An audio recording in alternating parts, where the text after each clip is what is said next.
Smoke finds you before the fire does. You smell it curling under the door, sharp and bitter, mixing with the scent of old papyrus and lamp oil. Your fingers are still stained with ink. The scroll in your hands is only half copied. Somewhere above you, timber groans like it's in pain. You freeze, listening, hoping it's just the wind. It isn't. You're a scribe in the Library of Alexandria, one of dozens who spend their days copying texts in the long stone halls near the harbor. You were trained since boyhood in a small scriptorium in the Jewish quarter, then brought into the library's service because your hand was steady and your Greek was clean. Tonight you stayed late, finishing a medical treatise a physician from Cyrene had requested. The lamps were low, the halls were quiet. You liked working in that quiet. It is 48 BCE. Rome's civil war has spilled into Egypt.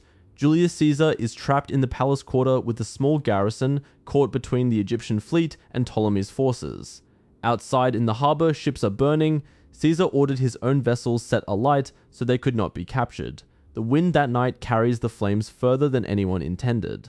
Sparks drift across the water, land on warehouse roofs near the docks, and one of those roofs happens to sit close enough to the library's outer buildings to matter. You do not know any of this yet.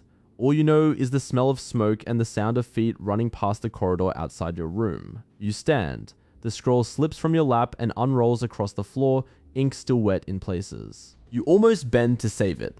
Then you hear a woman's voice down the hall shouting for everyone to get out, and the sound cuts through whatever instinct told you the scroll mattered more than your own body. The stakes are not abstract to you, they are the walls around you, the shelves stacked floor to ceiling, the wooden pigeonholes packed with tens of thousands of papyrus rolls. Papyrus burns fast. It burns almost eagerly, like it has been waiting its whole existence for a flame. If the fire reaches the main repository, there will be nothing to fight it with, no pumps, no organized brigade, nothing but buckets passed hand to hand from a cistern that will run dry long before the flames, do you think? For one absurd second about which scrolls you would grab if you had time for only a few. Works of Aristotle. A commentary on Homer that took a colleague 11 years to annotate. Records of eclipses going back centuries, used by astronomers to calculate the length of a year with an accuracy Rome itself does not yet have. You have touched these things every day for years. Tonight you understand all at once that touching something every day can make you forget how irreplaceable it is. You run instead, not toward the shelves, toward the door in the courtyard. Chaos has its own kind of order. Guards shout directions nobody follows. A cart loaded with scrolls tips over near the gate, and men scramble to gather what they can before pulling it forward away from the heat.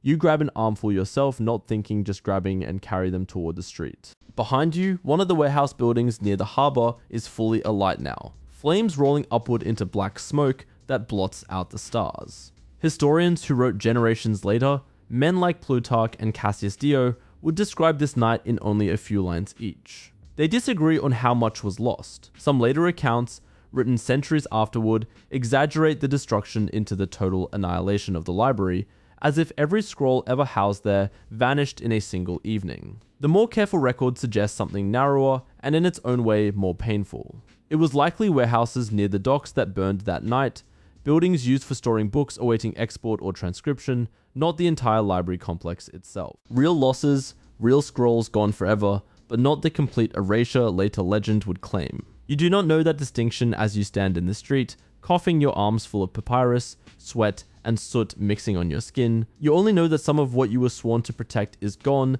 and no one can tell you yet how much. A colleague finds you near a stack of amphorae, and you sit together in the ash-colored dark, watching orange light reflect off the harbor water.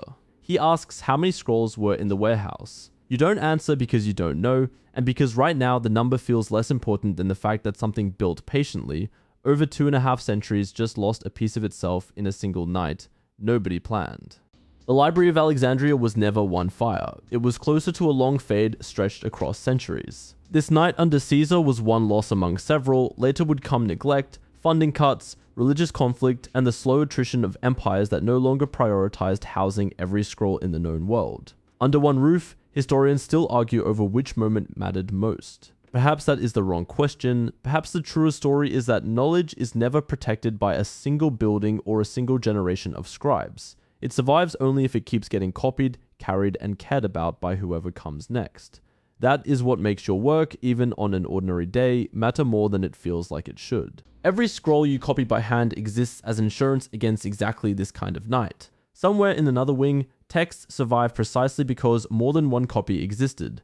A friend in another city holds a version. A student took notes from the original decades earlier.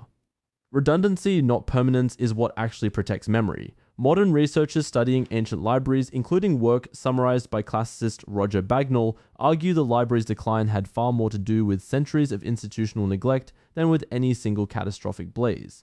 The image of one dramatic fire is easier to remember than the slower truth. But slower truths are usually the honest ones. You sit in the ash and orange light a while longer.